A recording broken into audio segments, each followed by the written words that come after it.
week on the Island Times News Update, the Atlantic Beach Seaside Community Council is delayed and questions are raised as to why. The foundation for the Atlantic Beach Police Building will cost $300,000 more than originally estimated, and Neptune Beach is getting ready to again tackle its parking issue in Town Center.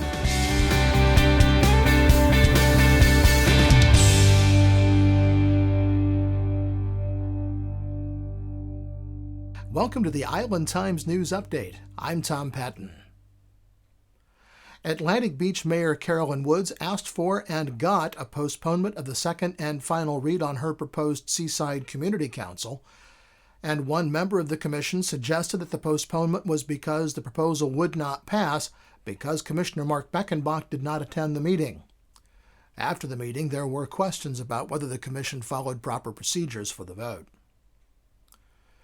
Mayoral candidate Mitch Reeves, who's challenging Woods for a second time in an Atlantic Beach election, and City Commission candidate John Stinson, who's running for the seat currently held by Commissioner Maria Mark, both spoke in opposition to the idea. Reeves said the Atlantic Beach Commission has more important local issues that should be dealt with instead of focusing on such things as climate change and sea level rise. But Woods insisted the commission was not about those types of issues. She said the reason there's opposition to the council is that people don't understand its charge and that it would be beneficial to the community if there were a commission workshop to allow the public and the commissioners who are opposed to the idea to get to know the prospective members of the commission. Commissioner Jimmy Hill said that he would prefer to vote on the proposal than defer it for another month. We've all had an opportunity to look at it. I'm more convinced than ever that it's not something that we need. It doesn't bring any value to the table. It's not appropriately named. It should be the completely unforeseeable circumstance committee and not anything to do with the Seaside, because it's covered the gamut of everything that we already have departments in place for. But Commissioner Maria Mark said the council would be a great asset to the community. Their objective will be to do the necessary research, to make the necessary recommendations for any commission, this commission as well as future commissions, to make policy and make good policy to ensure the safety of its citizens, of our community, and our property here. Commissioner Jonathan Doherty went so far as to suggest that Mayor Woods wanted to defer the vote because Commissioner Beckenbach was not at the meeting, and that he was the reliable third vote for passage of the proposal. I honestly feel the reason you're deferring this is because you know that if it goes to a vote, it'll be a 2-2 vote, it'll be defeated, and you won't be able to bring it up. You know, Jonathan, I have the floor. putting words in my mouth is not appropriate. No, I will not let you put words in my mouth, Jonathan. That is not your... I believe. No. This is what I believe. Well, you're incorrect. The vote to defer ended in a 2-2 tie, which under most circumstances would mean that it failed. But City Attorney Rich Commando said that under Robert's Rules of Order, in the event of a tie, the chair decided the outcome. The final vote on the Seaside Community Council was deferred until July 27th. The date for the workshop has not yet been determined. Mayoral candidate Mitch Reeves tells the Island Times that City Attorney Commando called him the day after the meeting to say he had made a mistake about the vote, and that Mayor Woods should not have been allowed to vote to create the tie and then break the tie on the question about postponing the Seaside Community Council final vote. But now that more than 24 hours has passed, it's unclear if Mayor Woods will be able to bring the resolution establishing the council up for a second vote at the next meeting, if at all. The Atlantic Beach Police Building has racked up a $305,000 cost overrun before the first shovel of dirt has been turned because the site for the building is a former landfill.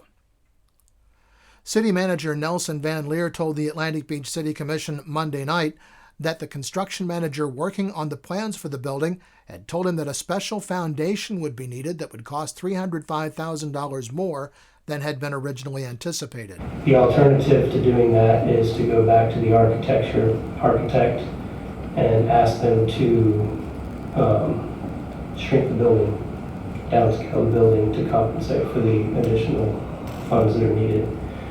I think that the police department and others have worked real hard on the scheme that was given to you guys at the last meeting, the floor plan.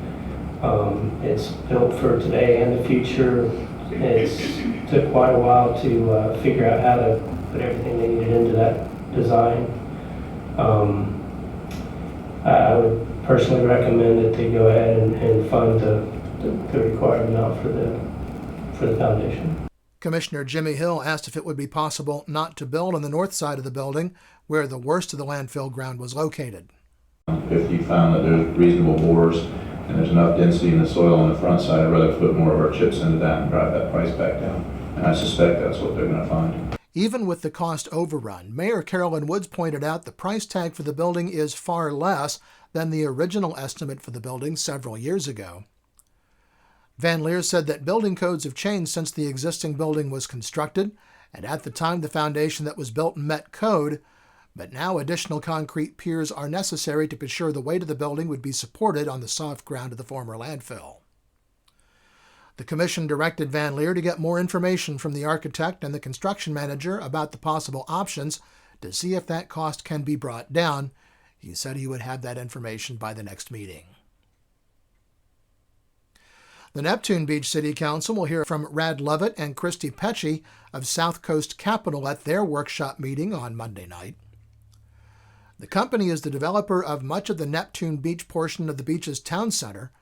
The company has been in an ongoing dispute with the city about parking in the town center parking lots, and the city has proposed beginning to charge the company for land it currently uses at no charge for parking spaces.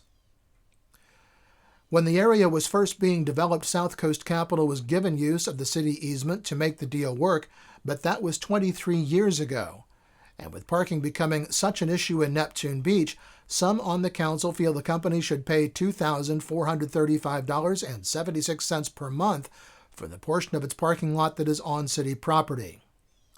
The company has said they would simply vacate the property, which would cause the parking spaces to be lost if the city started to charge for the land. Meanwhile, the council will also consider a change to the ordinance that allows developers who build in the town center portion of Neptune Beach to only build half as many parking spaces as would be required anywhere else in town. The change was proposed by Councilman Scott Wiley. Well, when we come back, shipping containers as grow houses for an experimental indoor farm. This is the Island Times News Update. Charlie's Tropic Heating and Air Conditioning in Atlantic Beach offers a full range of residential and commercial heating and air conditioning services, from new installation to replacement and remodeling.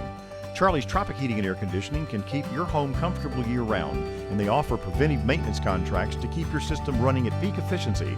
Charlie's Tropic Heating and Air Conditioning is an authorized Bryant dealer and will service all brands. For year-round comfort in your home or business, contact the original Charlie's Tropic Heating and Air Conditioning at 241-1788. Beaches Academy Child Care Center in Jacksonville Beach has been offering affordable, loving child care to families in the Beaches communities for 35 years. Conveniently located on Penman Road, Beaches Academy offers care for children from infants through preschool, with programs that encourage learning and outdoor play. Our affordable tuition means families can get quality child care at a price that fits their budget. Contact Beaches Academy at 246-3885 and schedule a tour of our center. Beaches Academy, the child always comes first. Welcome back to the Island Times News Update. I'm Tom Patton. The Atlantic Beach City Commission has approved a use by exception for Atlantic Beach Urban Farms to use shipping containers for its indoor hydroponic agriculture business. The company is a commercial hydroponic farm located in Atlantic Beach on property formerly occupied by a mattress business on Atlantic Boulevard near the Intercoastal Waterway. The business wants to use the containers as indoor grow rooms. This is a new company utilizing innovative techniques to grow produce inside a greenhouse for retail and wholesale sales.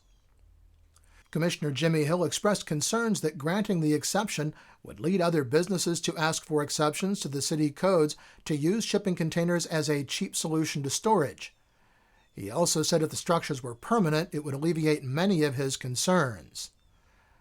Atlantic Beach Urban Farms representative Steve Sissel said the shipping containers would be permanent fixtures to the farm. The business plans to open in the fall of this year. The Beaches Museum and History Park will hold an opening night event on Thursday, July 23rd at 6 p.m., showcasing the work of Heather and Holly Blanton, twin sisters who have been residents of Northeast Florida their entire lives. Heather's career has focused on photography, including hand-manipulated Polaroids, while Holly has concentrated on a texturally and intellectually complex approach to mixed media art. Opening night festivities will provide an opportunity for residents to meet the sisters. Then on August 8th, a museum exhibit and gallery tour will be conducted by the artists. A portion of any artwork sold will benefit the beach's Museum and History Park. The exhibit will run through October 4th. Whether you want to show off your classic car or you want to admire your neighbor's car, bring your family out and enjoy the Jax Beach Classic Car Cruise on Tuesday. At 8:30 p.m., vehicles in the plaza and anyone else with a classic car will file out to cruise First Street. And even if you don't have a classic car, it's fun to watch as the cruisers show off their rides. Well, next week at this time, we'll be posting an interview with Jacksonville Beach Mayor Charlie Latham. Mayor Latham will discuss the Downtown Action Plan, work to help ease the flooding problem on 3rd Street, and other issues relevant to Jacksonville Beach residents and anyone who visits the beach. I hope you'll join us then. The National Weather Service says we can expect a daily chance of showers and thunderstorms through the week next week. Highs will be in the upper 80s to around 90, and overnight lows will be in the mid to upper 70s. The Island Times is always digital, always free at www.theislandtimes.com. Like us on Facebook and follow us on Twitter to be the first to know about stories posted to the Island Times. I'm Tom Patton. Thanks for watching.